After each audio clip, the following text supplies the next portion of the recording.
மத்திய வங்கியின் முறிகள் கொடுக்கல் வாங்கல் தொடர்பான கோப் குழுவின் அறிக்கை அக்டோபர் மாதம் 28ஆம் தேதி பாராளுமன்றத்தில் சமர்ப்பிக்கப்பட்டது. 3000 பக்கங்களையும் 25 இணைப்புகளையும் கொண்ட ஆவணங்களை அடிப்படையாக கொண்டு கணக்காய்வாளர் நாயகம் உள்ளிட்ட அதிகாரிகளின் எழுத்து மூல மற்றும் வாய்மொழி மூல சாட்சியங்களை பெற்றுக் கொண்ட பின்னர் அறிக்கை சமர்ப்பிக்கப்பட்டிருந்தது.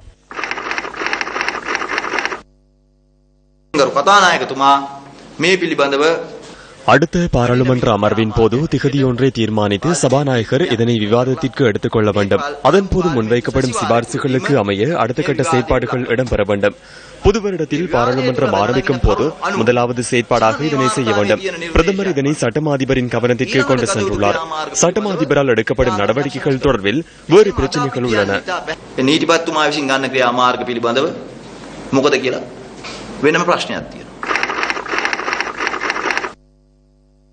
මේ පරීක්ෂණ වාර්තාව නීතිපතිවරයාට යොමු කිරීම இந்த விசாரணை அறிக்கை சட்டமா அதிபருக்கு சமர்ப்பிக்கப்படுவது தொடர்பில் தெரிவிக்கப்படுகின்றது.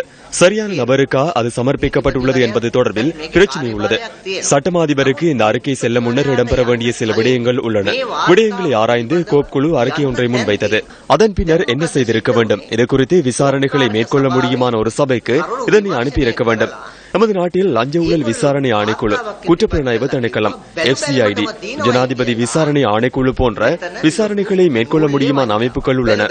இதன் மூலம் மேற்கொள்ளப்படும் விசாரணைகளை அடிப்படையாக வைத்து குற்றப்பத்திரிகை தாக்கல் செய்வதா இல்லையா என்பதை சட்டமாதிபர் தீர்மானிக்க வேண்டும். அதனை விடுத்து சட்டமாதிபர் ஒரு விசாரணை பொறிமுறை என நினைக்க வேண்டாம்.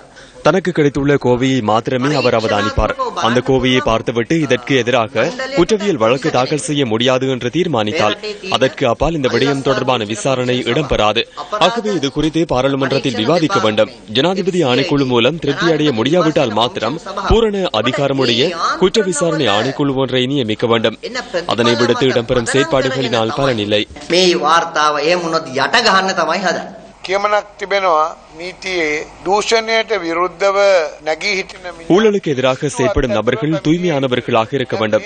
தற்போது முறைகள் விநியோகம் தொடர்பில் பிரதமருக்கு எதிராக பாரிய குற்றச்சாட்டுகள் முன்வைக்கப்படுகின்றன. அர்ஜுன மகேந்திரன் என்பவர் பிரதமரின் அடியாள், அலோசியஸ் அர்ஜுன் மகேந்திரனின் அடியாள். இவர்கள் இருவரும் இன்று பாதுகாக்கப்பட்டுள்ளனர். இவர்கள் தொடர்பில் பொய்யான அறிக்கையை பாராளுமன்றத்தில் சமர்ப்பித்து அதற்கான முயற்சியில் ஈடுபடுகின்றனர். இந்த பிரச்சினை தொடர்பில் எடுக்கப்படவுள்ள சட்ட நடவடிக்கைகளை தடுக்கும் வகையில் பிரதமர் செயற்படுகின்றார். இதன் மூலம் பிரதமரின் ஊழல் செயற்பாடு உறுதியாகின்றது. මේ අගමැතිගේ තියෙන දූෂිත භාවය මේ අනුව තහවුරු වෙලා